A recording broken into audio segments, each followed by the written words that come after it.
Estate Excellence Podcast. This is your host, Tracy Hayes. Today's guest is another superstar real estate agent as she's nearing her 5th year anniversary, if I saw that correctly on LinkedIn. As a native Northeast Floridian, in 2022, she had over 40 plus transactions. She is trending that already for 23. Her slogan is "Sweat makes dreams happen." Let's welcome Lisa Sweat of Florida Homes Realty to the show.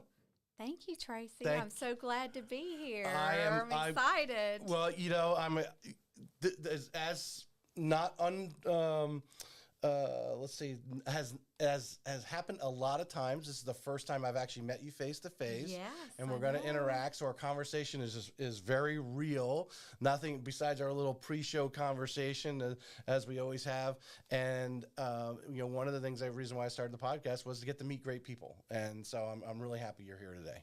Well, I'm happy to be here. Excellent. So as I start every show, get a little background on you. Okay. We know you grew up in Northeast Florida, but what high school did you go to? Tell us a little about. Well, I was born in the bold new city of the South, Jacksonville, Florida, right here. So I haven't ventured out too far. And when I was about 2 years old, my parents got divorced. And when they got divorced, my mom was a single mom, and she got tired of always being separated from me and my brother. So she decided to buy a business out in Clay County, and it was way out in the boonies back then. It was on State Road 224, and when she bought this, everybody was like, "What are you thinking about? There's nothing out there." And she opened up a daycare business. And so when she moved us out there, she was only licensed for like 35 children. Which is a lot. Well, yeah, back then. I mean, this was in 79. So, I mean, we're talking way back.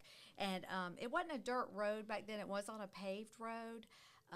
But later, like 7 years later, St. John's River Community College, they came in there and they built their satellite office there.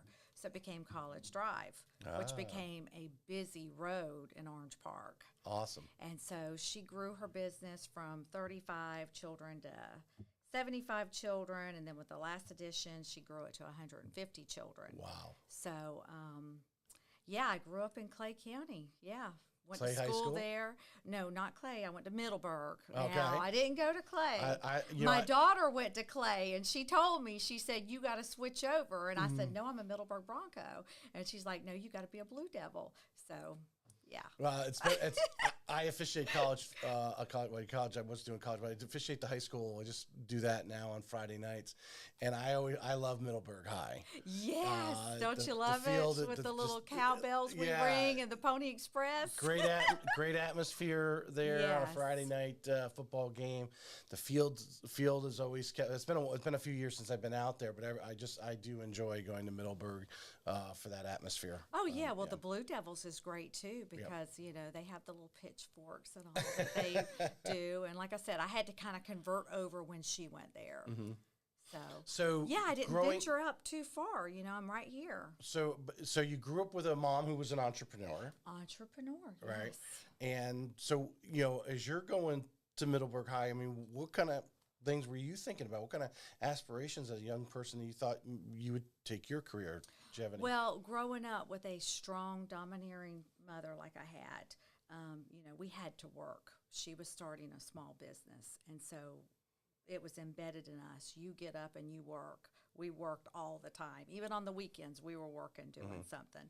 I did not want to follow in her aspirations of childcare.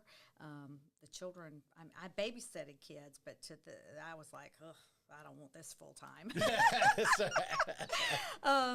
So I went to work right after I got out of high school. I took like a year off, trying to find myself like most kids. Don't know what you want to do. You know, at 18 years old, you're like, what do I do? And so I was just working at a grocery store, and I was going to college. I was going to St. John's River Community College. And my girlfriend and I, we decided that we were going to get us a real job, is what we called it. And so we were going to go and apply. Barnett Bank was having a job fair, and I had already applied for them twice before, and didn't get hired, I guess because of my age. I don't know why I but I didn't. So we went to the job fair, and, we didn't really take it serious. We're 19-year-old girls. We're in there laughing and cutting up. Oh, I hope you get that interviewer. No, I hope you get that interviewer. We were picking them all out. Right. Well, little did I know, I got the director of HR who interviewed me. Mm-hmm. And when he did, I told him, I said, I don't know why you didn't hire me. I applied 3 times. I won an essay with y'all when I was in 2nd grade, and I opened up my first savings account with y'all. I still have this savings account. Putting a little guilt trip on him. Yes. Yeah. And I'm like, I'm such a hard worker. What does it take to get on with y'all? He hired me on the spot. That's awesome. Yeah, he sure did. And not just to be a teller. Like most young people, fresh, they start as a teller. He hired me for customer service. So when I got into customer service, they train their people. I mean, I had to go to class for 3 weeks, went down to the Barnett Tower, the triangle, the big building. No, it's Bank of America now. Yeah. But we call it the Tower, and it was across the street. So we did training there for 3 weeks, classroom formal training, and then we would have to go out in the branch, and we would be mentored by somebody. Right. So I really think that's what got me my start and taught me so much. I mean, I still say things that Barnett taught me. They were #1 bank in Florida. That's always a question I always have is what things, and since you brought it up, like I said, you use phrases or stuff that they gave you. Oh my gosh! What are some of those ones that just a couple that? Well, they would always teach us dress for the position you aspire to. Mm-hmm. So I don't get this new. I mean, I know people were casual at work and stuff, but I still dress. I dress like a podcaster. That's my dream.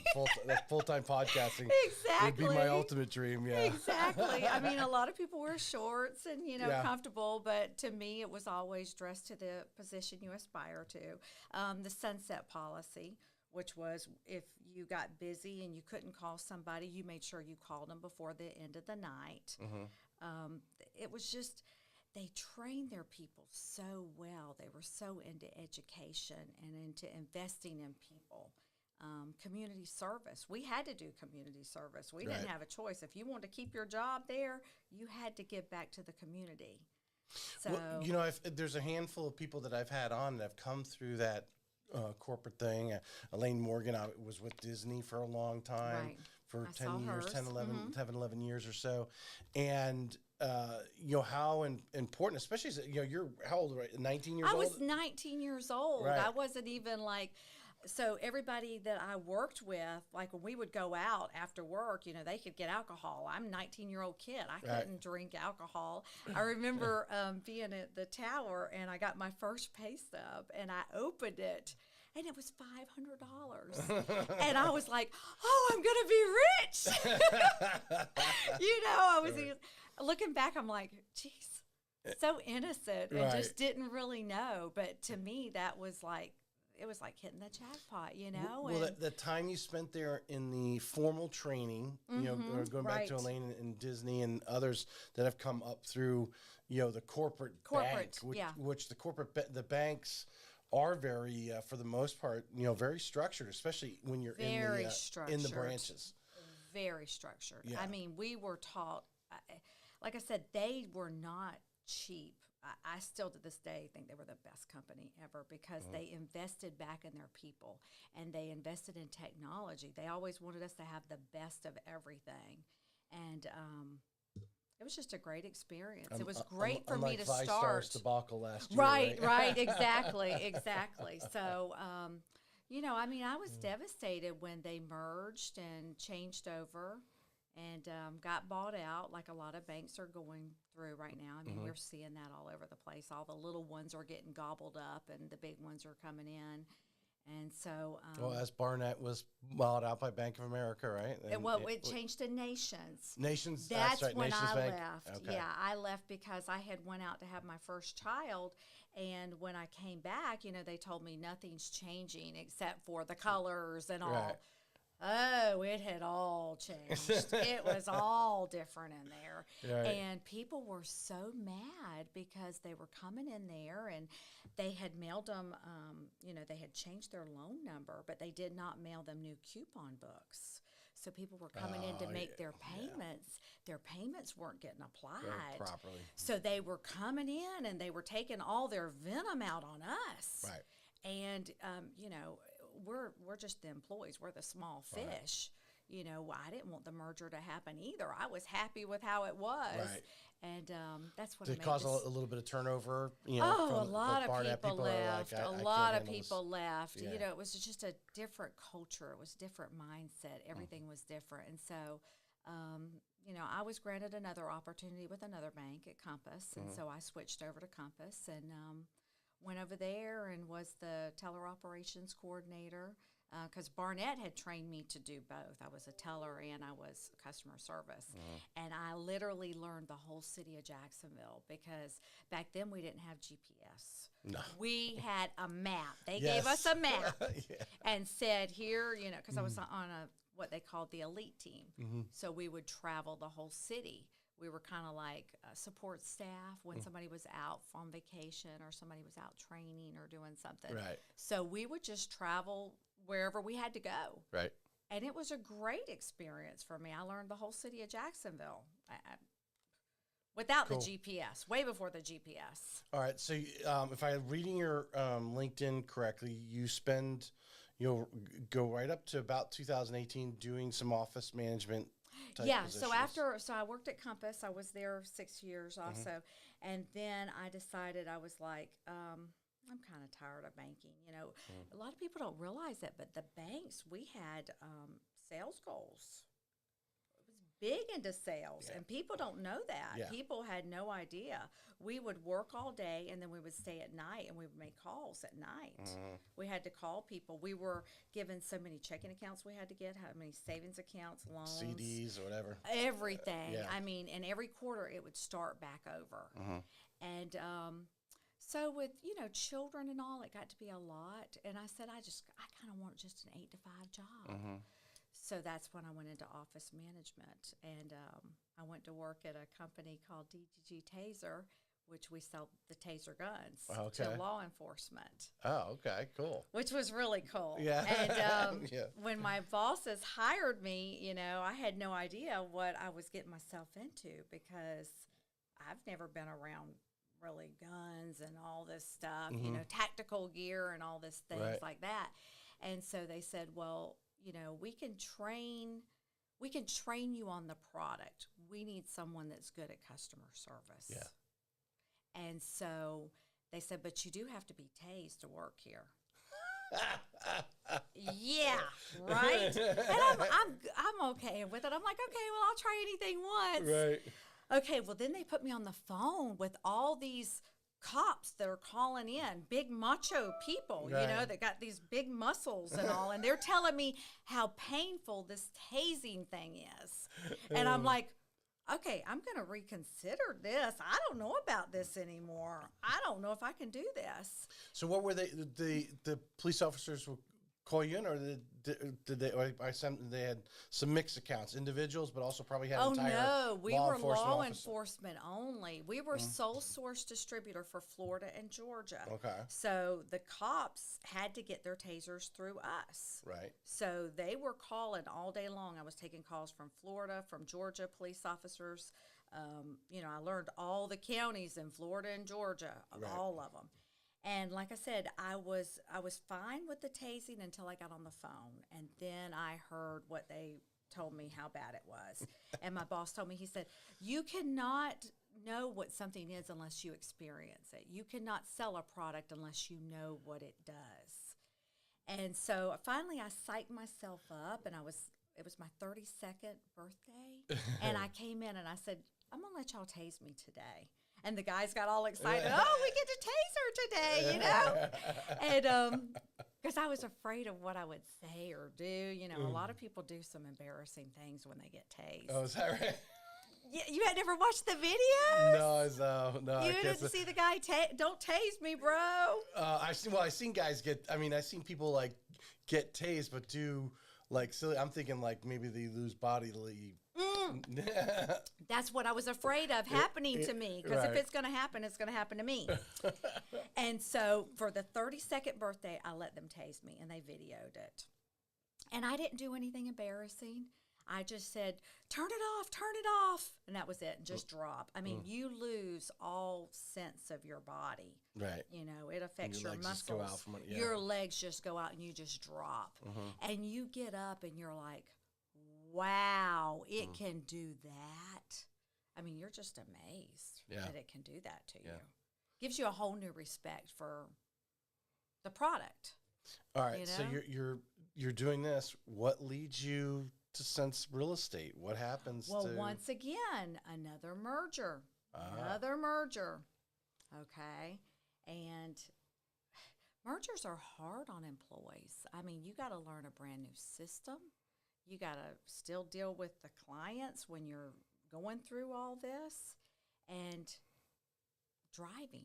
I didn't want to drive to Jacksonville every day. I'm a Clay County girl. I don't mind going there to show property and do all that stuff, but I don't want it every day. Right. Well, it's a different paycheck, I'm sure, too, for the property. I mean, I like living in Clay County. I like that area. You know what I'm saying? And I didn't want to go over there every day. So I said, you know what? I'm tired of working for somebody and always going through these mergers and stuff. I'm going to go work for myself and see what I can do with it. And plus, I've always been fascinated with real estate. I mean, when I worked at the bank, you know, I wait on realtors. They'd come through the drive-through and stuff. So I was always, and banking is very much like real estate. That's why when I went to real estate school and I took my test, I didn't have any problems with it because of that background coming from the bank. Did you have a friend or anybody that kind of gave you some insight or you know, tease you a little bit, or it was just a general interest in real estate? It was an interest in it, you know, and back then, you know, I would look online at property and stuff like that. And I think whenever I'm trying to remember, I was working at the bank, and I had already bought 2 homes with Watson. Watson was the big brokerage back in the day, you know. And I had even talked to some of the realtors there about it. But I didn't have the money back then to do that and step away from a full-time job, you know, for the commission, not knowing. I needed the regular paycheck. Right. So, you know, my girls were older, so I was able to go to real estate school and do what I wanted to do that dream I wanted to. I had been dreaming about doing. Not worried getting home at 3 o'clock or they got their cells out. Talk about that that transition. You were doing the 8 to 5 job, 9 to 5 job in that thing. What you just said, the stress of you weren't in a position to do that. When you talk, because I imagine your approach, as every realtor is, by different people of all different ages, and when they have that conversation with you of thinking about making that leap, and obviously I imagine the thought that you had at the time is, well, it might be months before I get paid again. Absolutely. That kind of thing. How do you approach that conversation, or what do you recommend when someone comes up to you and says, "Hey, I'm really thinking about real estate. Can you give me some advice?" What do you? Well, I would say you need to have money in the bank account because you're not going to have a sale right away. I know when I first got started, it was hard, and I've lived in Clay County all my life. I mean, I have a big bunch of people that I know out there. Right. And it was but still they didn't hard. know you as a real estate agent. That's right. Mm-hmm. They knew me as Lisa the banker or Lisa the office manager. They did not know me as the realtor. So it takes a while for them to change their mindset that that's what I am. So I would say that you need to have at least like 6 months of reserves in the bank, to fall back on, because there's no guarantees with it. And it took a while before I started making sales and stuff and getting my name out there of what I was doing and getting them to, because you're new sometimes, they don't want to. They want to see are you going to stick with it? Yeah, they want to see if you were going to stick with it, and also if you're knowledgeable enough to do it. Right. Because, all these TV shows and all make it look so easy and all, and it's not easy. It's hard work. Right.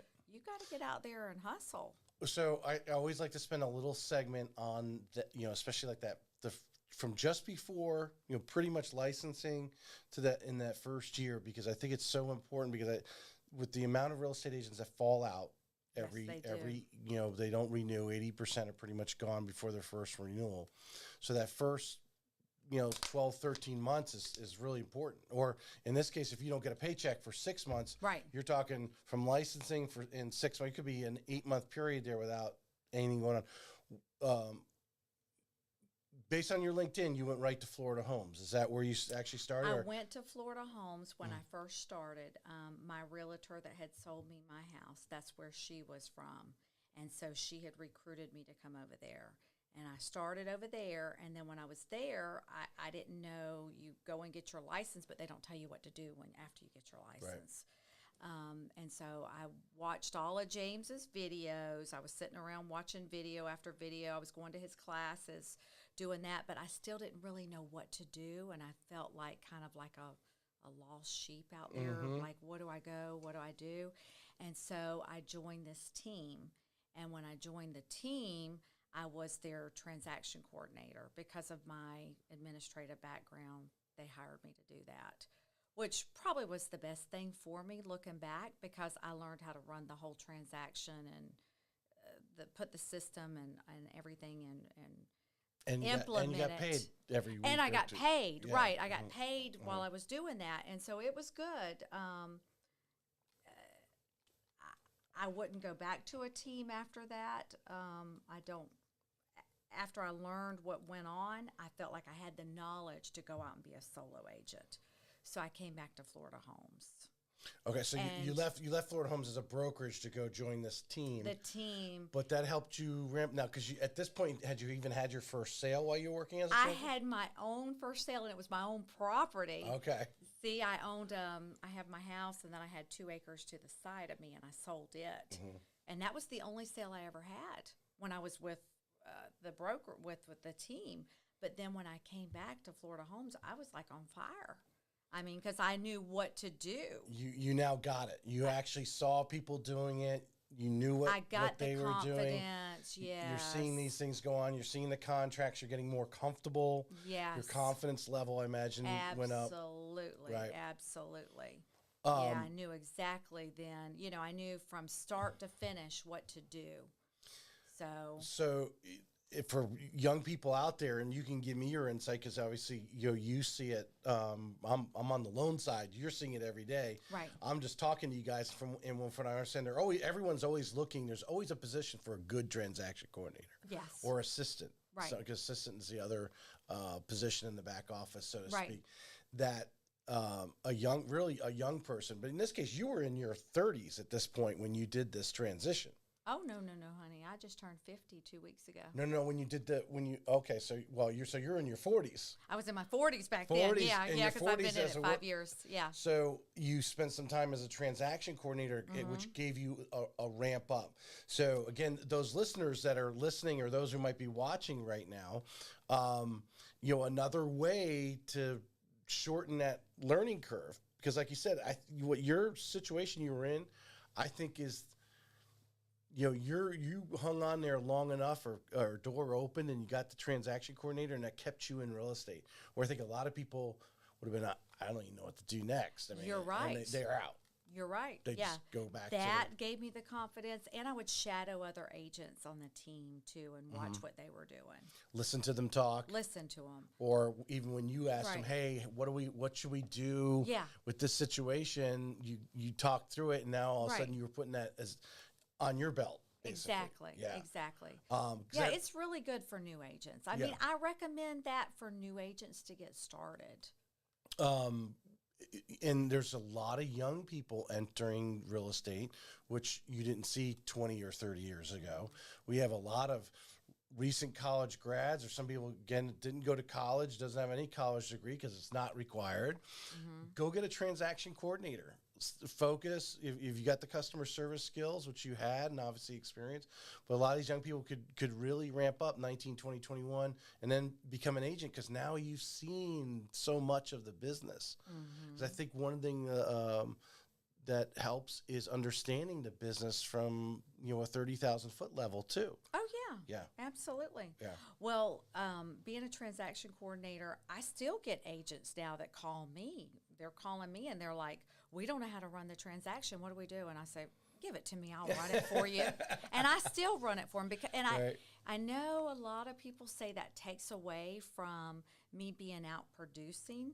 I love paperwork. I love it. I love contracts, anything to do with paperwork. Right. All the little details. My dad was an accountant, so I am all into little numbers and doing little spreadsheets and all that stuff. My loan officer makes fun of me all the time. He says, "You have a spreadsheet on everything." Yeah. And I'm like, I do. I keep a spreadsheet on everything. More of us should, but a lot of us. I'm more of the visionary than the integrator, and that's just like slows me down. What, the spreadsheet? I like to. I'll start a spreadsheet, and then they'll last like a day or two, and then really, I stop. You can go in and filter it. And, I mean, it's so wonderful. Yeah, I'll edit my videos. So, all right, so. So give us just everyone a little bit of time frame. So you walk into Florida Homes, you realize this is not. You're like, what do I do next? How long is it before you're picked up by this team and you jump over there? Just a few months, or? I was with Florida Homes. I want to say, or I think the first time like 4 months, maybe 4 or 5 months. Wait a minute. October. I'm terrible with time now. October to I came back in June. So whatever that is, 6. That's 10 months. 10 months I was on the team. Okay, but you were Florida Homes just for a few for months. For 4 months, right? That's right. So in 6 less months. than a year, yeah, you felt confident to go and get out on your own again. Yeah, and like I said, I already had the skills I had learned at the bank. Right. They had already taught us sales. I mean, we had them embedded in us. Build rapport, build trust. Ask open-end questions. The follow-up. All the stuff. I mean, I closed loans there for them. I mean, did everything. So I already had the skills. I just needed the confidence in being a real estate agent. Just a different market. Well, how you take those skills and apply it now. Absolutely. Similar skills, just similar skills. Little different industry, and how you can apply those things. That's right. Yeah. Right. Yeah. Just like my one boss told me, I can teach you how to do anything. I can't teach attitude, but I can teach you how to sell any product, but you got to have the right attitude. What I find really interesting about your story is I think a lot of people these days, you see it in the loan officer world because it's kind of structured the same way. They want to be a loan officer because they see the money, but really they don't really want to interact with the real estate agent, which they don't have a lot of confidence because they haven't even written a loan yet. So they don't have that sort of confidence going on, and they find themselves after a brief period of time that I'm not really good at. But they are good at putting, they did take the training, and they are good at inputting and picking up and following up and having those conversations to step back and be we call them loan assistants, transaction coordinator, and assistant on the real estate agent side. That you took a little bit of what most people would consider, you're not an agent, you step back to a transaction coordinator, like that's below you, but that step back accelerated you 5 steps forward. Right. Yeah. Absolutely. Yeah. Well, I think what I did was wonderful for me. It gave me what I needed, but I did always just want to be an agent. I just didn't have the confidence yet to do that. Well, and I didn't have the knowledge to do it, really. Right. You had to go take that training again. Yeah, exactly. On real estate, because you took the customer service training. Now you had to train on how to do the rest. But, and not to get on Florida Homes, but I think it's very important. People select their brokerages for different reasons. Right. In this case, you actually stepped away from Florida Homes to come back to what you originally wanted to do, which would be that solo agent, and to go up. But how important these agents today, and we see them moving around and so forth. They do. That they need to find that brokerage that fits their mindset, their attitude, their ideology of how they want to run their business. Absolutely. Yeah. Absolutely. And you have to have a support staff. Like I can call Florida Homes and, they're always there for me. Anytime I call, we have the broker hotline. They're there to answer the questions.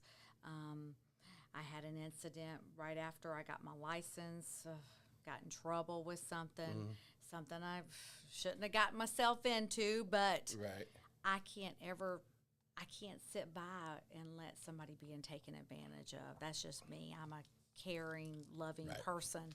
And James came to my rescue, and he goes, I know your heart was in the right place, and we're going to get you out of this. Right. And he was with me all at Christmas time, went down there. We had to write this thing. I had got trouble with FREC. Wow. It was an investor trying to take advantage of a old man. Oh. And that's one thing you don't touch with. You know, you don't mess with old people and take advantage of them. Mm-hmm. And so James went, and it was, like I said, Christmas time. I went down there for 2 weeks at Christmas time, and he helped me write the rebuttal to get me out of trouble with FREC. Mm-hmm. And we submitted it, and no problem at all. No problem. Because, right. like I said, my heart was in the right place. Right. But a lot of new agents don't know what they don't know, you know? Exactly. And like I said, all I saw was an old man being taken advantage of. And here comes protective mom. I'm going to take care of him, right. you know? And he was a neighbor, too, so. In the importance, too, you know, talking, you know, you said you watched Haley's show. I mean, when she was young, first, you know, she still is young. When she first got started, right. She was shadowing another broker. And, right. and you know, if you could maybe even tell a story, if you've got one off the top of your head, you know, when you were as a transaction coordinator, you mentioned you did some shadowing of some of the agents. What are some of the things that you kind of picked up on, or were like an aha moment for you when you're watching the agent? Oh, wow, that's a really great way you show a house, or whatever. Do you have anything you can remember that you pulled in that? Well, I mean, I remember us putting out a lot of signs. I mean, when I was on the team, we had to put out like 25 signs. I don't do that now as a solo agent. That's too many signs to put up and pick up. Yeah. And plus, with all the people driving crazy on the road, I'm afraid I'm going to get hit. Yeah. But then another thing we did was, you know, we would door knock. We did that. I had to do it if my open house was on a Saturday. We had to do it on a Friday. Or maybe on a Thursday we would go and we would door knock the neighbors and stuff and give them a little card, you know, telling them we're having an open house and to come over to the open house. Mm-hmm. So because you were licensed, you went and sat some open houses on the weekends. Yeah. I was still trying to become an agent. Mm-hmm. I was just their transaction coordinator, but I was still also an agent. I just wasn't doing any transactions, you know. Right. And you know, it was a team thing, and they were buying Zillow leads, and they were giving them to the people that were already producing, but they weren't giving them to the new agents. So we weren't getting any leads. Right, right. So that's when I realized you have to be a self-starter. You can't depend on somebody to give you something. It's not going to work. You gotta do it yourself. Well, let's talk about the self-starting. Since you brought that up, I mean, and you being, you know, native to the area, like you said, you knew a lot of people growing up through school and mom and that sort of thing. Right. What are some of those initial things that you did to reach out to your circle of influence to say, hey, I'm a real estate agent? Well, my first transactions weren't really anybody that I knew. It was from open houses. My first 3 deals I got was from open houses. I was there every Saturday doing an open house. Every Saturday. Well, did the team or James or, you know, help you guide you, like say, okay, hey, you know, you're coming into the office here and we got this, you know, you got all the, I'm sure a spreadsheet of every single person, or we can, you know, you can pull the stuff now off your cell phone of every person you have in your cell phone and the thousands of people we have them sign in. I have them sign in on my tablet and it goes directly to my CRM, and it's so techy now. I want to kind of dig into what did you or eventually do, because there are some agents that told me they regret that the first thing they didn't do was try to start working on their sphere of influence. What are some of the things that you did to start working into that? Well, that was when I came to the team. That was the first thing we had to do, is we had to download our sphere into the CRM and send them all letters and emails and let them know what we were doing. But like I said, I didn't get my first business from that. Yeah. What I did get, and this is so funny because like nobody wants to mess with it. My first transactions was from land, because so many agents don't want to deal with land because the price point is not that great. And I'm in a rural area. So I get a lot of people that they just want to buy raw land, either hold on to it, put cows on it, put horses on it, build on it eventually. And so I went after that niche because no other agent wanted it. Right. And I got one investor. She was my first client, actually, one of my first ones. She told me, she goes, I call all the agents and nobody will call me back. And I'm like, well, honey, I hate to tell you this, but it's because it's land. They don't want to deal with it, because of the price point not being that big. Right. And I said, but I'm a hungry agent. I'll do it. And so she gave me all of her listings. And a lot of those I converted after the people realized what they had to do to develop raw land. That's another thing. My husband's an They underground. just held on to it for a little bit and just sold it off. Right. That's what the investor would do. But I would get a buyer that way. I would show them the land, and then when I would educate them on what you got to do to develop that land, they wouldn't even want to do that anymore. They want to go buy a house because that's not for everybody. Right, You've got right. to have the right time frame, I mean, you can't be in a hurry. And then they go buy these tract builds because all that permitting and all that other stuff is already done. Well, yeah. And then the rural areas that you're talking about, some of them don't have, obviously, the public utilities there. Oh, they don't have any of that so stuff. So you got to get your own well. Septic, power pole, all that, pay impact fees, all of that stuff. And like I was saying, my husband's an underground utility worker. He works for Clay County Utility Authority. And we have an excavation company on the side, too. So I take him with me to all the raw land, and he can talk to the people about the clearing, the cost to clear the land, the cost to put in the power pole, the cost to put in the well, the septic, all of that stuff. Right. And once they hear the expense of it, I mean, a lot of people are, I want to build, I want custom build. Well, then when they realize the cost, they don't want any part of it. Yeah, the cost and then the process. And the process and just the give me permit. the end product. Yeah, exactly. Yeah. I mean, you really have to have at least, I would say, a year, to just sit there and wait. Because like my first deal I was telling you about that was my own, that was raw land. And when I asked the neighbor that built her mansion next to my little house, would you do it again? She's like, oh, I don't know if I would do this again. Right. Because it was such a process. Do you think the initial interest is, because maybe the lot only costs $10,000 or $15,000? Huh. Not in Clay County. Yeah. Well, five when you first started, but yeah. But that's their initial thing, or $50,000 just for the lot, right? So they're like, oh, that's a low price point. They're not engaging on, okay, now you got to build a house on top of it. You got to clear it. You got to clear it first. Going over to a builder who's selling you an end house when it's finished. Right. And because they had to go, they went through all those things. Plus, in most cases, the builders are bringing in obviously the public utilities because it adds value to the home and in these tract builds, which saves you. I don't want to say saves you, but as a homeowner, as I'm sure you've seen, we have a lot of young people getting into a home. They don't even know how a hot water heater works or anything else, let alone how a well works. Yeah, I had a new one that just bought, and they called me and they said their AC didn't work. And I was like, what do you mean your AC doesn't work? That's a brand new unit. Mm-hmm. It's not working. They didn't go to the panel, the panel box and turn on the AC. Yeah. So many people, they're first time home buyers, they just don't know. Right. And so, like I said, it's everybody's dream to build their own home and design it and all, but it gets a lot different when you talk about time and money. Time and money. Time and money. 100%. Exactly. That's right. We gestured on it early, and I mentioned the show. A question I always ask: you've been doing this 5 years. You've had a good number of transactions now. You're trending up. These new agents are talking to you. Just to kind of summarize what we say, and then I'm going to move on to some marketing questions. Someone who is thinking about getting into real estate, becoming a real estate agent, what are 2 or 3 things that you think it's vital for them to know or they should do?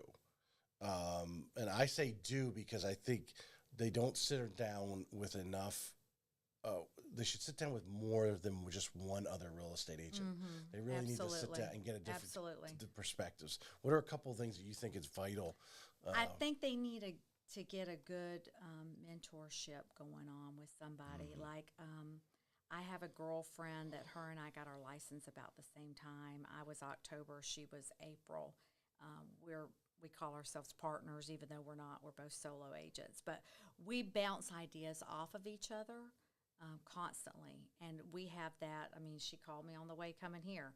We have that where we just connect and we can talk about things. You know, if we're having a difficult transaction, we don't know what to do, we bounce ideas off of each other and we motivate each other. And I think that's a lot of it, too, because real estate can be depressing sometimes. I mean, it's not like what you see on TV, all these people making millions of dollars. Right. I mean, you have some bad days. Like when I came in and brought you the little balloon and you said, how was your open house this weekend? And I was like, oh, it wasn't very good. Yeah. You know, I didn't have the turnout that I wanted. And but then you get depressed about some things. And I was depressed when I came home because I didn't have a good open house. I go to my mailbox. There's somebody out there looking at my sign. I have a sign in my yard that says that I'm Lake Asbury's realtor and notary. Okay. Somebody was looking at my sign and got me a new buyer out of it. Awesome. Yeah. Stopped, talked to them. I was like, can I help you? And they're like, is your house for sale? And I said, no, I'm just letting everybody know I'm a realtor. Yeah. And come to find out, the guy works with my husband, too. And they're like, well, we want to buy a house. So that's how it happens, you know, just one thing leads to another. And you have days where you get depressed, but then things. Because you have 2 or 3 things go bad, and then you're like, oh, man, another one. Exactly. And until all of a sudden you get that person that calls you and says, I want to buy a house. I mean, he's got one to sell, he's got one to buy, and I'm like, wow, perfect. I had a bad day, and then I come back in, and my husband's like, you changed your attitude all of a sudden. I'm like, guess who I met in the yard? Right, exactly. You know, and it can happen like that. So I encourage somebody to, whoever is getting into it, to get a good mentorship. You know, get around a good group of people that encourage you and build you up, because it can be depressing. Now, you know? So this is one of the, like talking with Shira Kavanaugh, she is more into the brick and mortar building. Right. You're with Florida Homes, which is more of a virtual. They do have their offices, right, but it's not as active as we all work from home for the most part, but we can go in the office. Yeah. So you know, someone getting in, like here you had this individual who started about the same time. So when you use the term mentor with this person, I'm like, they're more like a peer, peer cheerleader, going through the same things you are. So you're sharing stories, and hopefully your inspiration of coming home is upset, and all of a sudden, boom, you got turned around within a few minutes. That quick. That encourages them to say, okay, I need to go out tomorrow morning and do it again and do it again. Exactly. But for a new agent coming in, to find that slightly more experienced agent, that true mentor that you were referring to. Yeah. Because I really think that is important too. Yes. Because you really need that person can answer some of these crazy questions. Right. And actually wants to answer those questions, help you answer those questions for you. Because there's some people don't want to be, I don't want to be bothered by you. Exactly. But there's others, I find a lot of the top agents are collaborative. They want to pour into people. Right. Yeah. And then also when I got started, there was a coach that was coming on every morning, Cheyenne Lake. I was listening to her podcast every morning. She started at 6, which was way too early. But anyways, I would get up to listen to it. And it would start the day right. You know, it motivates you to get started. It motivates you to do certain actions. You need that to push you, because when you're self-employed, you can lay in bed if you want to, but you're not going to get a paycheck. Right. You know, you got to get out there and do it. Well, so since you just brought that up, let's go right into that. Your day now. You've been doing this almost 5 years. You're coming up in a couple months. You're going to be 5 years into this. How has you were a transaction coordinator. You're watching how these other agents are doing it. Of course, as a transaction coordinator, I imagine you're probably you're logged in or in the office at 9 o'clock, and because you're doing those administrative tasks. Right. Now you go out on your own. Yes. How are you structuring your day now? Or if you could expand even, how do you start prepping your week? Well, I time block, I have a time system and put it on my calendar where I'm going to be, what I'm going to be doing, constantly checking that calendar, constantly checking to see who I need to be calling back. How detailed do you get? Yeah. Are you blocking, hey, I'm going to make some calls, or it's, hey, I'm going to make calls to this person, this person, this person between 9 and 10 or whatever? Yeah, normally it's, I try to follow up with clients that have already used me in the past. I'll start with them, and then new leads that are coming in. But I don't stop on the weekends. I mean, if I get leads that come in on the weekend, I'm working them on the weekend. Right. That's when we show the most of our property is on the weekends and stuff. So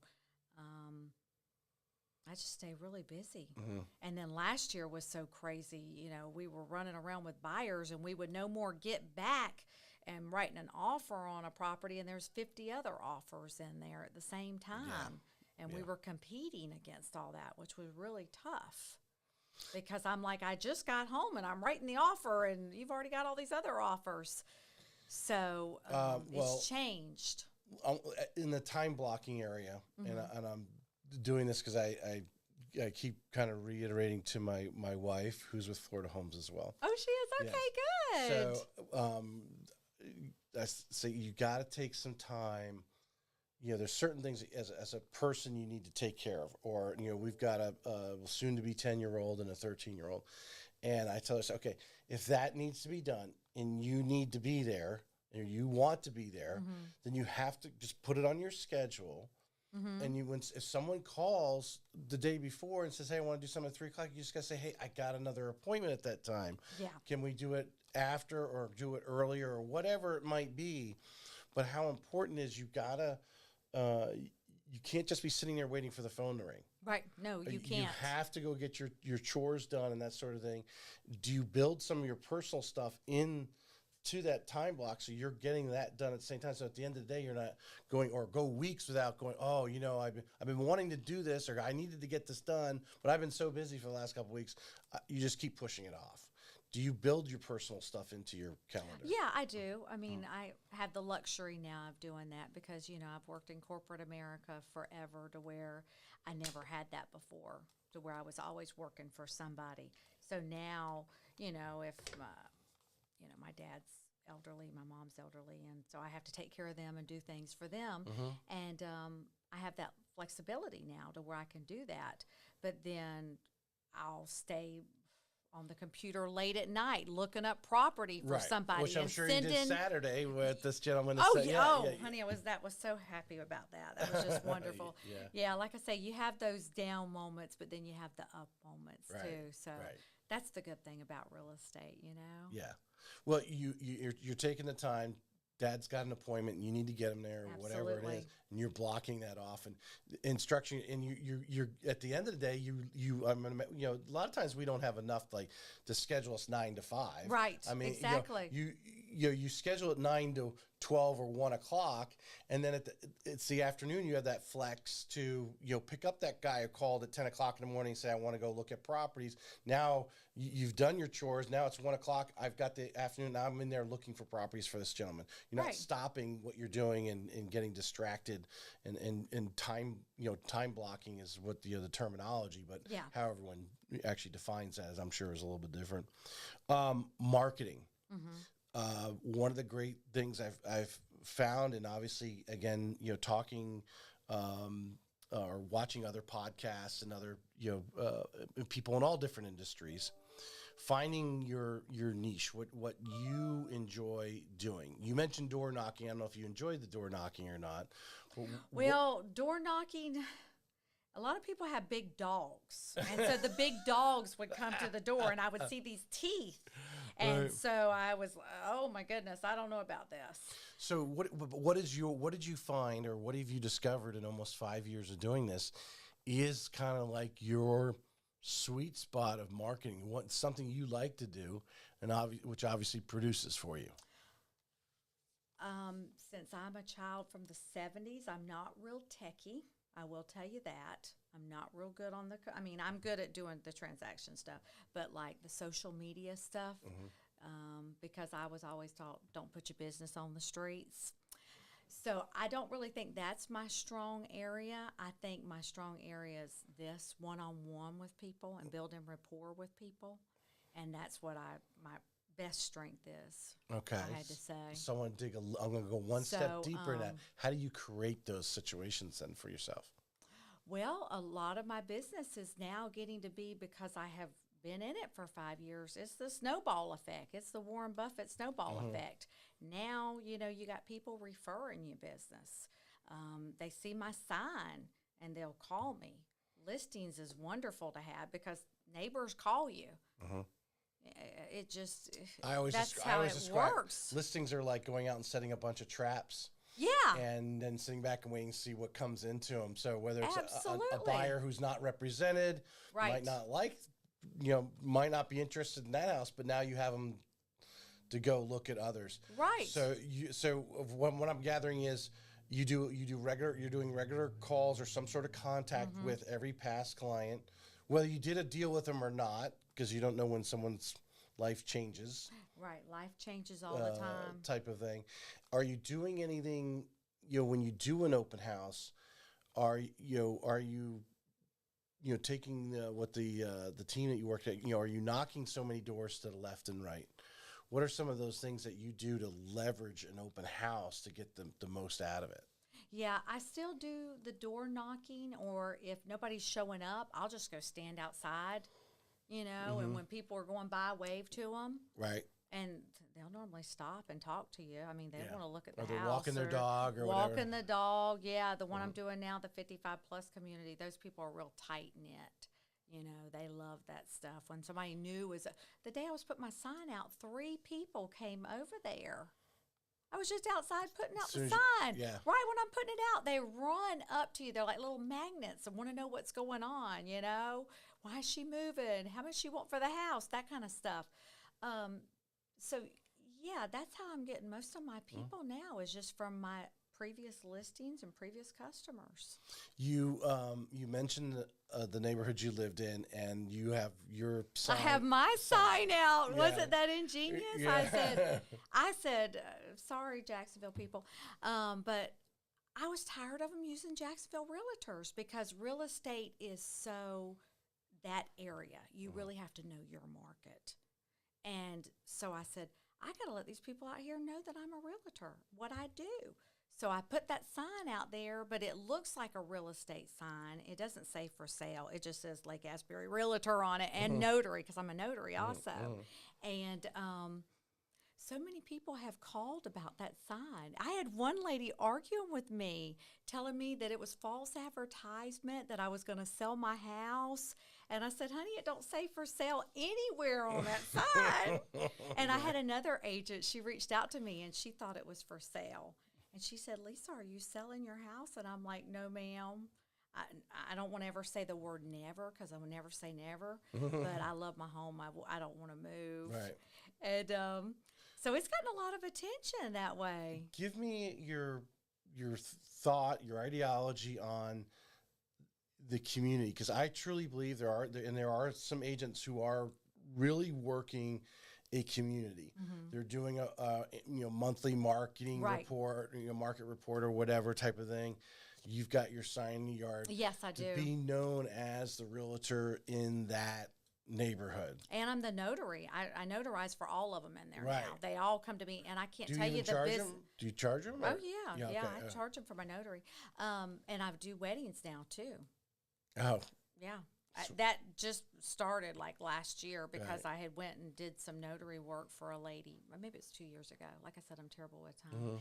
And she called me and she goes, we liked you so much. Can you come over and marry us? And I was like, I haven't done that before, but okay, sure, I'll try it.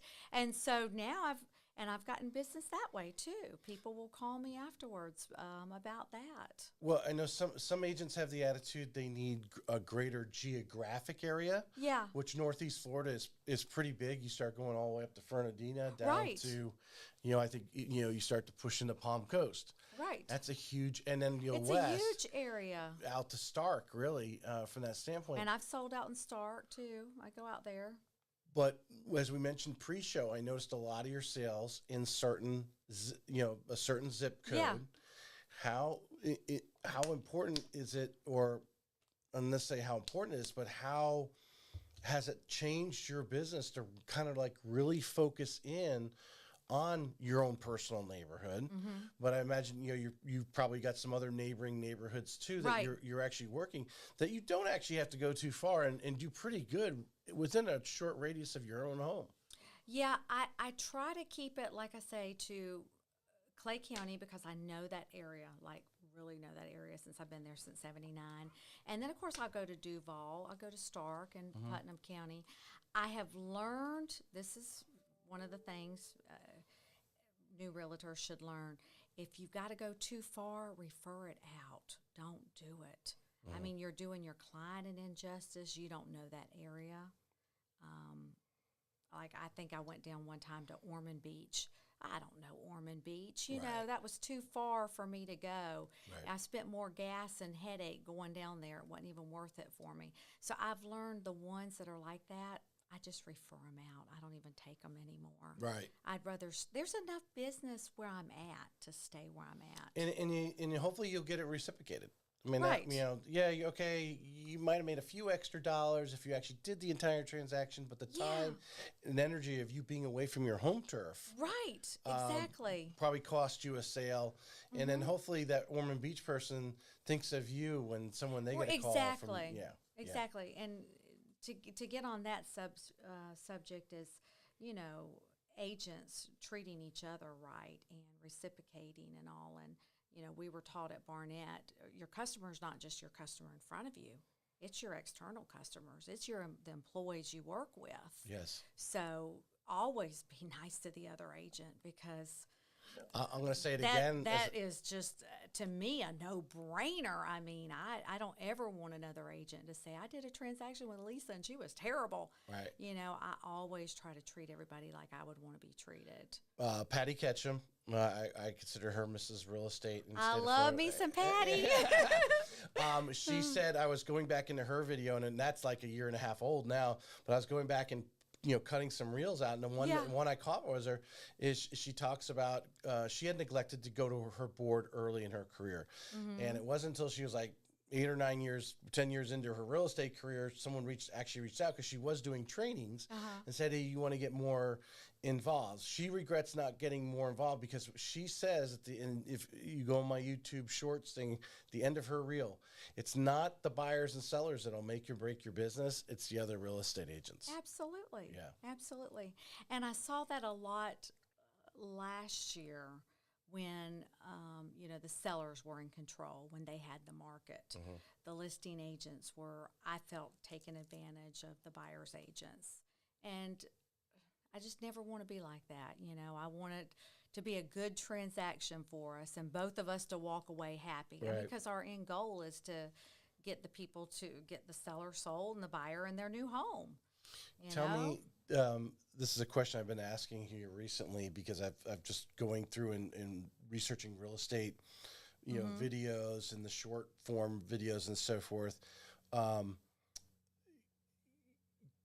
Give us an example of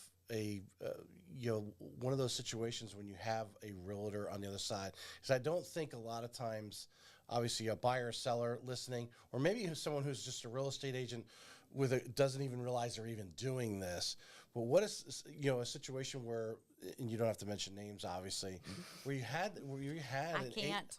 we had agents, because everyone's had it, where you had that difficult agent on the other side, and they're not. Like, okay, we're just trying to get the close. Your buyer's trying to. That's right. You're trying to buy, and I'm trying to sell your home, or It's vice so versa. simple. It's so simple. What are some things that you think they're doing, or what do you think their attitude is that causes some friction? One of the worst transactions I ever had, and I won't say the name, like you said. I'll be good for once. I had the buyer, and the listing agent didn't do their homework. You know, they listed the home. They didn't do their homework on it. They didn't know anything about the house. They had put on there that it was on septic. It wasn't on septic. It was on city water. So the home inspector shows up, and I told him, I said, it's on septic. And he says, I don't think so. And I said, well, they've got it listed that it is. Oh, and so then I told you my husband works for the county, so I called and gave him the address, and he's like, it's not on ours. And so I'm walking around trying to figure out where the septic is. He couldn't figure out where the septic was. And then come to find out it was on Town of Orange Park, which is only like 2 blocks. So that's why it didn't show up on Clay County Utilities, because it was just that 2 blocks, that small little area. But they didn't do their homework. And then when you called them and you talked to them about it, they don't want to be bothered with it. When I would ask something about we didn't get closed on time. We didn't close that Friday. It was pushed to Monday because of the lender. You know, not everything goes Stuff like happens. it's supposed to. Stuff happens. Stuff doesn't happen. Right. You haven't done this long enough. Exactly. And so he had already come to town from New Jersey. And so all he had asked was, since it wasn't going to close to Monday, could he go over and work in the backyard and clean the backyard and get it ready for him to move in, which I thought was a simple request, because even if the deal falls through, the seller's got a clean backyard. I didn't see anything really wrong with it. No, you and I don't, but the lawyers do. Right, exactly. I mean, I didn't see anything wrong with it. And so they told me that the seller had said absolutely not. Well, I get to closing, and I asked the seller about it, and they're like, he could have come over here and cleaned the backyard. We didn't care. They never even asked us. And I'm like, why didn't they just ask him that? Yeah. I don't understand why not being transparent, or to just say, I could see an agent say, no, I'm not going to advise my clients to do it because of the liability. The liability, purposes. Right? Okay, exactly. There's an answer. There you go. You got an answer, and that's why they made it. But just to say that you actually the seller said no. And lie about it? Why did you have to do that? That's what I'm saying. I don't understand that. I really don't understand that at all. It just blows my mind. I have found, because I get texts all the time, because I was with a bank at one time down and spent a lot more time down in St. Augustine, doing condos. Yeah. And the due diligence, like you said, that person didn't do the due diligence on the listing they had. Right. I see it very consistently, and I tell agents all the time, if you're looking to buy a condo, don't trust that agent did their due diligence. Right. Is that place under a lawsuit or not? That should be the first question that you ask. That should be the first question, yeah. Exactly. And a lot of times they just list the house. They don't even know. They haven't even checked into the condo association to make sure it's financially in good shape. Stuff that's going to blow up a loan. Oh, yeah. Absolutely, because you need all that for lending purposes. Right. Yeah. Right. But a lot of them, they don't do that. They'll just, put it on the market, not do any of the – well, that was really last year. Like I said, it's changed this year because they're realizing they need the buyers now. They need the buyer's agents. Have you started to see a little bit of sifting out of some of the – we were talking about as the year started to go around and the interest rates went up. Obviously, you're talking about mortgage loan officers falling out, getting out of the industry. Have you started to see some of that yet yourself, as some agents just you don't see them anymore? I've talked to a couple of the girls that I know, and they said that they're getting regular jobs. They're having to go and get jobs to supplement their income because real estate has slowed down. Well, so typically to get a listing, you kind of want to have a reputation. Right. There's marketing involved, and you actually have to, unless truly a friend is calling you, but you only have so many friends that are selling their house at any one time. And when you start competing, that's when your experience comes in. That's where your customer service comes in. Now you actually have to sell. Now you actually have to go in and do some research before. Absolutely. Right. We're getting back to how it was when I first started 5 years ago, where you actually had to work to sell the home. You know, last year and year before was all just put the sign out there and it would sell itself. But now we're having to get back to creative ways to sell it. What are when you're talking about listing and so forth? In all the great agents talk about even when it's hot, like last before the interest rates started going up. Really, you go back in even 21, where you didn't have to really do a lot. The house was sold over the weekend type of thing. But it's your brand. When you're listing that house, even though it's going to sell, in over the weekend, and you're going to have multiple offers because it's just a great house and great location, price is right, and that sort of thing. What are some things, though, that are staples to Lisa's listing that you're going to go out and no matter whether that house might sell in 24 hours or take 24 days right now, what are some things that you're going to do no matter what because it's you when you're in your brand on the front of that house? Absolutely. Well, I always get professional pictures. I do not chimps on that. You know, I see some of these agents go around with their cell phone and take pictures, and I'm like, that's an injustice to the seller and, like you said, to my brand. I mean, they're paying me for a service, and I want a premium service.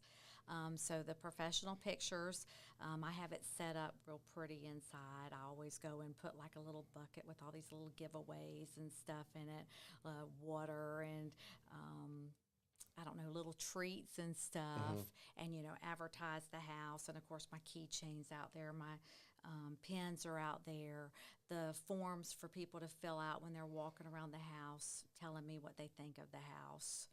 Because I want their feedback. You want to give the feedback to the listing agent? I want to give the feedback. That's right. Yeah. And if you want to own a certain area or subdivision, some of those comments they're making about that house might be something you might do differently at the next house you list in that neighborhood. Absolutely. Like maybe the price is too high. I mean, obviously that's probably somebody. Yeah, that's always, normally you get that. Somebody's going to say that. Right, somebody's always going to say that. I had, a lot of my houses I'll go in and I'm, you can tell I'm kind of like into bedazzled stuff. So I'll go in and put in my little plug-ins and make it smell fresh and all that. And then I've had some people say, why is all those smells in here? What are you masking? And I'm like, not masking anything. I just want it to smell clean, fresh and all. How important are you finding, I think everyone agrees, houses that are priced correctly will sell within a couple of days right now. Not priced correctly is probably the ones that have been sitting for 2 or 3 weeks and haven't sold in 30 days type of thing. What is your attitude when you're going there talking about staging? How important is to declutter a home? Oh, absolutely. Absolutely. Even though the house is a great house in a great location, get that few extra dollars so that maybe they're not negotiating with you. Right, right. You have to declutter. I mean, because if the people come in and they see all that stuff, they want to see their stuff. They want to imagine themselves living there, not who's living there now. So less is always best.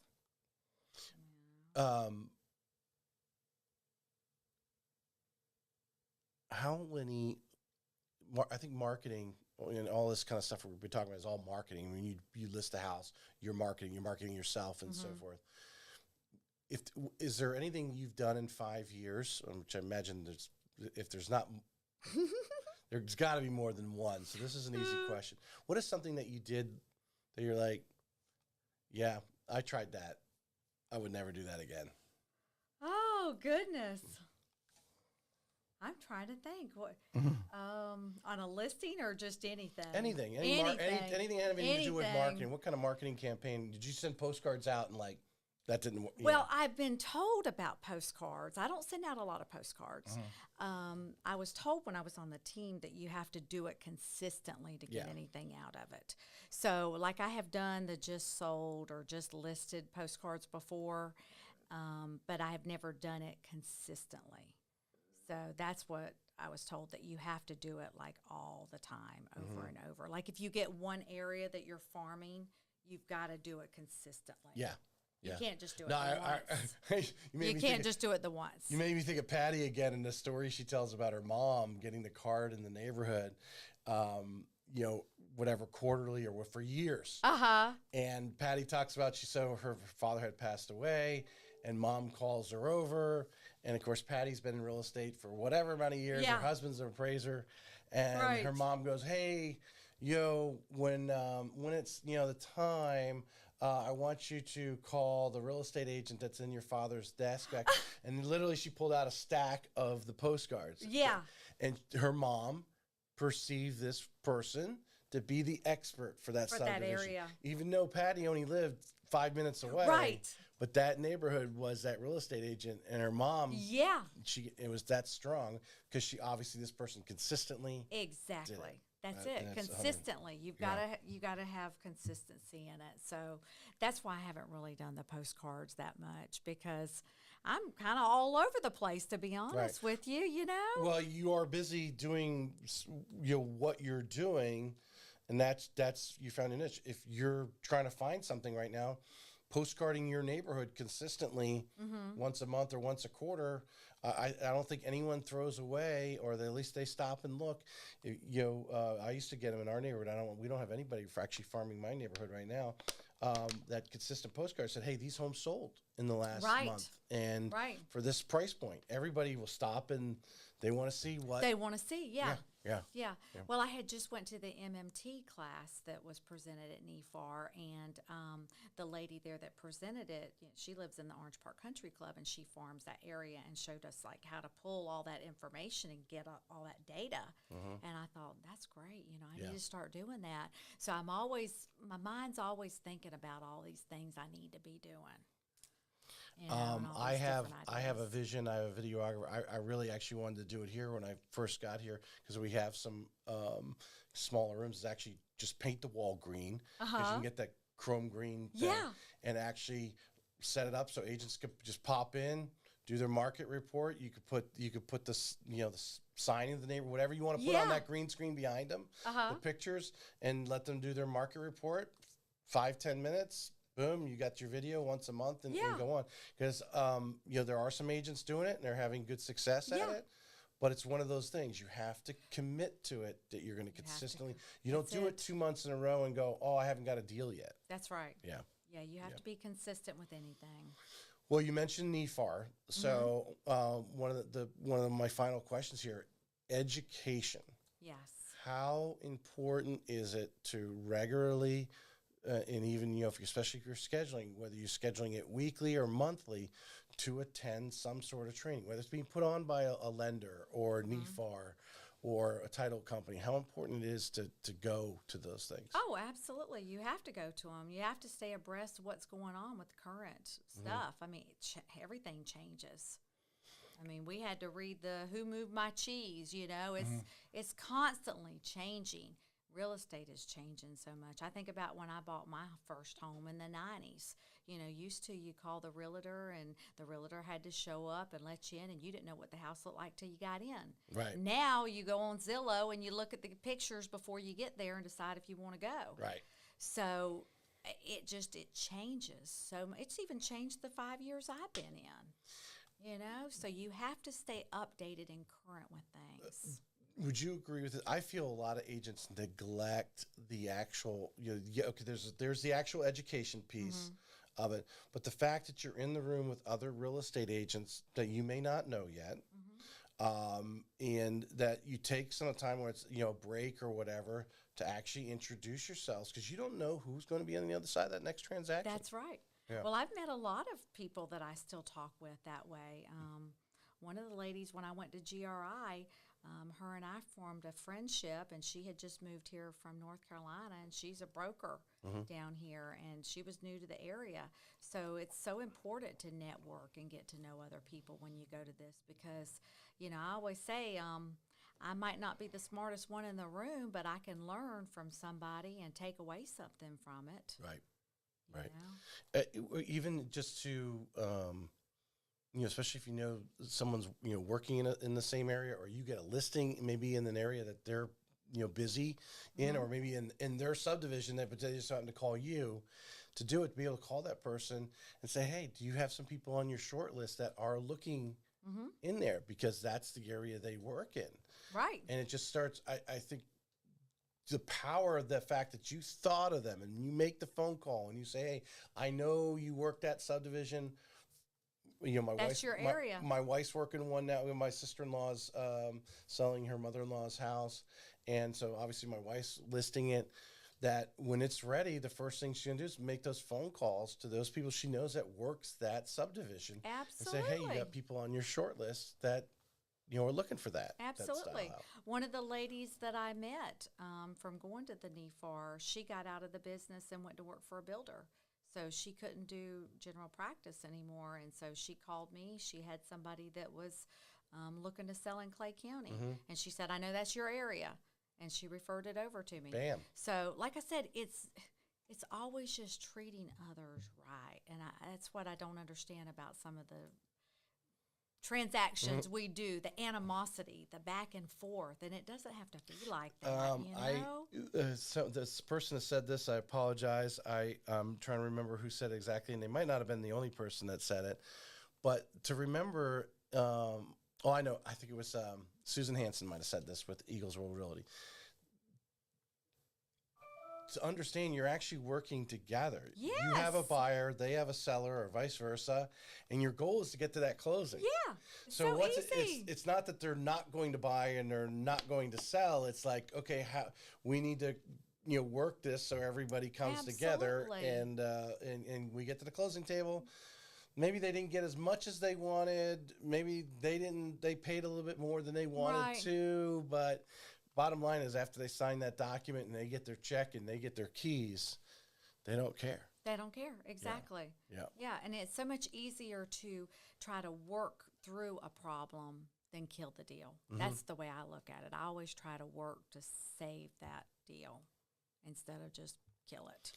Some of them will get mad and because of the agent thing going on, and they just want to kill it. No, if that's what the buyer wanted and then the seller's ready to sell, let's work through it. How many buyers do you have that aren't emotionally attached at this point? They're 2 weeks into this transaction. They've told all their friends they're buying this house. They're and now excited. You want to be you're actually the one influencing killing the deal? Right. Why would you? Right. Yeah. Yeah. I had one like that recently with the home inspection report, and I mean, I get home inspection report all the time. There was nothing there that was really a deal killer. Shoot, if they went to my house, they're going to pick something apart. Yeah, that's their job, is to find something wrong. Or just inform them of, hey, that's 10 years old. It might not only have a year left. Yeah, I mean, anything can happen. I have flip houses too, and I had bought a new microwave, and they delivered the microwave. I didn't test it. It's right out of the box. You don't test something right out of the box. Right. Home inspector come. It didn't work. And then they says, well, you didn't call us back 2 weeks within when it was delivered. And I said, it's a flip house. I don't even live here to try it out. So, I mean, it can be brand new and not work. It's just products. Yeah. It's just anything. And that's a simple, all right, we'll just get you a new microwave. Well, they said because it was 2 weeks, they wouldn't replace you fall from your flip. I'm talking about the seller or the buyer. Yeah. The buyer, it doesn't, okay, well, we'll get you a new one. Yeah, that's what we did. Exactly. A new stove, those are easy ones. It's easy fixes. Yeah, it's not worth killing a deal over that stuff. Let's just work together. How do you prep if you're working with a buyer, you're going to do these home inspections. Right. And you and I know, because we've done enough, that stuff happens. Exactly. How do you set expectations? Give me an example of the conversation you're having with that buyer when they're going, whether it's something you do right at the beginning when you make your relationship, or like, okay, we're going under contract now. Tell me about how you express the expectations prior. Well, right when I go under contract, I send them a congratulations email, and it breaks down the timeline of when everything's going to be done, and lets them know first they've got to make the binder. That's the first thing we got to do. Next thing is we got to do the home inspection if they want to do the home inspection. You don't have to do it, but we highly recommend it. And then, of course, where I'm at, most people are on septic wells. All those are more inspections, more stuff. And that's if they want to do that. And First-time home buyers, I let them know, now you're going to get a 77-page report that's going to tell you everything that's wrong with the house and the home inspector's opinion, and it can be a crack in concrete. We're in Florida. Concrete cracks, all of it does over time. It's not even, to me, worth mentioning, but like Unless you it's said, the foundation of the sagging. right, Yeah. right. But Yeah. they have to do it, and I get it. They have to do it to protect themselves, Mm-hmm. you know, because somebody sued somebody or whatever. But just let's talk about it after you get it. Don't freak out. It's going to be fine. Let's talk about it. And then, of course, I want to point out to them if I find major stuff. You know, like if the roof, you can't get insurance on the roof. Now, that's a major problem. Yeah. Yep. You know, the panel box, can't get insurance on it. That's a problem. But the little stuff, if they still like the house, let's move forward with it. We can work through all this other stuff. We're coming, I believe, with the new expressway going in. It's going right above me. And going all the way out to Stark is Yeah. not going to be a big deal. And there's a lot of homes out there that Yes, there are is. post-World War II, cinder block homes and so forth. And then on top of that, you've got, the second part of the question, you get these older homes, but then obviously we know we already have developers who have already purchased land out there. Right. And it's coming because obviously the new bridge isn't going to be supposed to be done till 29, according to the website. Right, 2029, Yeah. right. So we're going to have this just a shift in this drive to the west, or I think even obviously south to Palatka as well. Yeah. From that standpoint, but when someone's going in, they're looking at it, whether it's that 1950, 60 home that someone's lived in there for 30 or 40 years, Yeah. or since it was when it was originally built, and they're taking to buying even new construction. Absolutely. The importance of going in and having that inspection report, because Austin Gray put out this great video of this $1 million brand new home, and what he was showing, that 1960 home is much better built. Yeah, Yeah. absolutely, right. But as I'm sure you've experienced too out there, some of these homes, they need to be replumbed, they need to be rewired. Right. You know? Well, that's how this one I was talking to you about, it was a 1955 home. You're not going to get a brand new home in that price point that she was looking at. This is an older home, but it's been there for 68 years. It hasn't went anywhere. It's in good shape. Right. You know, maybe the plumbing needs to be updated. Is that going to be next year, 5 years, 10 years? I don't know what it's going to be. But that's home ownership. There's going to be stuff that comes up. And a lot of things with, the millennials, I hate to pick on them, but they want to move into a house and it to be perfect to start with. I've owned 4 homes, and none of them are perfect to start with. Even a brand new house I bought. There's always stuff you're going to want to do to it and things you're going to want to do to make it yourself. The main thing is pick the location that you want, that you can live with, and the layout that you like. But the inside stuff you can alter. Are you finding that some of this some savvy investors are starting to, when some of these homes that are selling on the outskirts, if you want to call it that, in the more rural areas, they're getting a little more savvy, or you got that manufactured home that's sitting on 10 acres and investors are going out and grabbing those up, knowing that in 5 to 10 years, the price of the home is definitely going to appreciate, just the fact that highway is now going to be. Oh, yeah. Yeah. Absolutely. Right. Yeah. Because it's just going to keep booming out there. I mean, Clay County schools are number 4. So people are wanting to move to Clay County. It's a bedroom community at Jacksonville. They don't want all the traffic. They think they don't want all the traffic, but we got traffic in Clay County, too. If you've ever been down Blanding or 17, it's bumper to bumper. Yeah. But, I think especially with COVID, people wanted to be further out, more in the country, not so on top of one another. That's when we notice a lot more. Well, growth and out the there. fact, the fact that, the internet can get there. Yeah. You right. know, there isn't such a demand to be consistently in the office.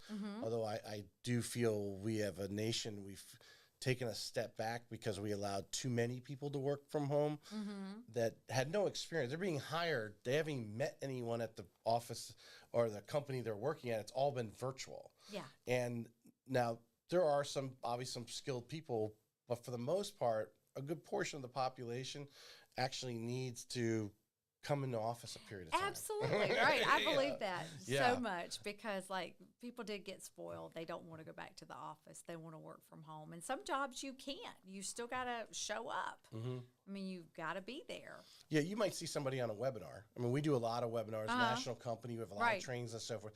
And, you're seeing that person is, they're doing the training. They're talking to whatever, 40, 50 people, whatever's on the call. There's you're not building that relationship. You don't have that sales manager that you could walk in and say, because it's some crazy question, you're new to the company, you don't know, how do we handle it? Who should I call to help me get this done? Type of thing. And we lose that. And then, so I think if, those people, those millennials, you ask them where the hot water heater is in the house, they're like, well, hot water heater, what's that? What is that? Yeah. What does that look like? And so let alone they're working from home and you're like, oh, I got to solve a problem. Well, how long did they just sit there and do nothing? Yeah. Because they're sitting at home and nobody's looking over their shoulder. Right. But eventually, how many hours went by before they actually solved the problem? I think there's a lot of that going on. But that's a lot of that going on. So I do think it's worthwhile. But then again, the expressway is going in, and it's just going to make that transition, whether it's coming from Stark or coming from Palatka. I think there's a treasures down in Palatka. You're a fisherman. You want a little piece of your own America down there. Yep. Whether you just want to put a manufactured home on it or buy a property that has an older manufactured home on it and get rid of it and eventually build something, whatever. I have a lot of people that do that. They'll get older mobile homes, go in there, gut them, completely clean them up. Yep. And then I'll go in and I'm like, is this the same place? Because it's amazing what they can do, I have been in the mystery of why Hastings is not taken off. Now that St. John's County is taking it over, I'm thinking like, okay, why hasn't the developers gone out there? I'm like, I don't know. You got a nice highway going out there. You're on the river. I'm like, what a perfect place for another Villages. Yeah, that was one of the first listings I ever got in real estate. It was one of my friends. She gave it to me. It was her dad's. And I drove down there. I was like, oh, that's a long ways down here. Yeah. But when I got down there, it reminded me of like Middleburg and Keystone and stuff. It was very rural and secluded. It was nice. Yeah. For if you build a 55-year-old community, you were talking about 55-year-old community. Yeah, the one I've got now. Build some 55-year-old communities out there with some golf courses and a grocery store. That's what all the retirees really. Oh yeah, and those aren't as big up here. The 55+ communities aren't as big, I've noticed, in Jacksonville as they are down more in Central Florida and South Florida. Daytona's got a lot of that kind of situation where they've built entire communities around a small golf course with manufactured homes, double wide. They're nice and so forth. They're laid out beautifully, but inexpensive. Build, which obviously affordable housing, obviously, is a challenge. It's a whole nother podcast. That's a whole nother podcast, exactly. I'm going to wrap up. This is my last formal question here. Okay. What are the 3 most important things you've learned as an agent? I would say communication. You cannot over-communicate. You always have to communicate with your buyer, your seller, whoever you're representing, the title company, the agent on the other side. Just be a good communicator, always talking. Even if there's a problem, just bring it up, don't hide it. Because if you hide it, it's going to come out anyway. So just be You get paid frank about as good as you do because you solve problems. Right, exactly. Yeah. And they don't have to know, when you're sweating it, you don't have to let them know that part of it. But you do need to communicate with them. Right. The other thing is be coachable, always be willing to learn from other people because, like I told you before, I'm not the smartest one in the room, but I can always learn from somebody. Right. And I don't want to appear that I'm the smartest, because I want to always learn. If you're doing something successful, I want to learn from you. And the other thing would be commitment to the customer. Be dedicated to your customer and getting them to the finish line. Mm-hmm. I liked the way earlier when you talked about the vacant lots. You that was one of your first deals. Yeah, absolutely. And Yes, I was talking with the Joy and Laura from Hover Girls, and they got started doing rentals, and and it's the same same mindset. You're interacting with somebody. You're interacting with somebody who hopefully might be a referral or a purchase later or whatever, but you're actively talking about real estate. You're working with somebody. So sometimes you've got to take something. Yeah, I'm only making a few $100 on this one because it's a $10,000, $15,000 lot, or $50,000 lot even. You know, it's $1,500 to you. Or you got that rental deal and you just take that one, thing because you had to show them around a few places. But that person hopefully is going to turn in, or their friend might want to buy. And I think a lot of agents neglect that, especially, well, I wouldn't say especially early on, whether they're early on or even later, is if there's times where you got to just grab whatever you can. You got to keep interacting. Yeah, you do. Like you said, face-to-face, getting face-to-face. Face-to-face. Yeah. And I remember one time when I was at the bank, a girl went up and she did a demonstration for us. She went around the room. There was 30 people in the room. And she said, tell me how many accounts you have at the bank, whatever they are. They could be a checking savings. They could be an ATM, a check card, a credit card. How many do you have? To each person, out of 30 people, that was 550. She said, this is 550 transactions. Right. So, like, being nice to you and treating you right. I don't know who you know that you can refer me over to. Their new friend moves into town and they like the bank local. Right. Their bank's not here. It's not Bank of America or something. Yeah. They want to, I mean, you just don't never know. Yep. That's why it's always treat everybody with respect, and I've always it'll come back to you. In certain sales things, a lot of times I've if you're making cold calls, to not approach that person as if you're trying to sell them. Absolutely. It's who that you want to know who they know. Right. Hey, I just want I know you're a really popular person in the neighborhood and so forth. Who do you know that might want to? Well, I want to sell my house. Mm-hmm. That it might actually end up that way. Or they're going to turn around and say, well, I talked to Sally just this past weekend. They were talking about listing the house. You might want to go call her. But don't, kind of, not that you're looking through them, but just pretend it's not them that you're trying to sell. You're trying to sell their friend. So they'll sell their friend off all the time. Yeah, I know. All right. Is there anything that you want to add here to our conversation that maybe we didn't talk about? Is there certain things that you specialize in or you enjoy doing? I hate that. I don't like that question myself because I don't think any lender should I like to do this, and then people think they don't do that because he likes to do this. That's not true. Oh yeah, I was going to say I really like to do everything. I really like to help seniors though. That's where my passion is, because I was telling you my parents are aging, and so I've had to deal with a lot of stuff with them. Right. With getting them in nursing homes and taking care of their medical stuff and doctor's appointments and all that, and downsizing the house and things like that. Yeah. So it's a lot when you go through a life change like that. So, but I like that area. Right. I mean, I like all of it, but Right. I really that's my heart. Right. 100%. This is my informal question I ask at the end of every show. Yes. Is it more important who you know or what you know and why? That is tough. I would say it's probably more who you know, because I have been blessed with having people that have invested in me and helped me along the way. Mm-hmm.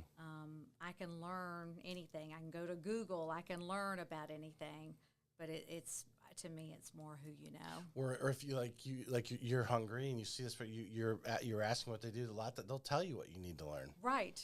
Or teach it to you. Teach it to you if you're teachable. Yeah. Exactly. I think it's one of the things I think most people, if not ever, there's nothing more they enjoy than to be able to teach you something, and then you take it and you are successful with it. I think there's nothing more enjoyable than being able to say, yeah, I taught her that. Yeah.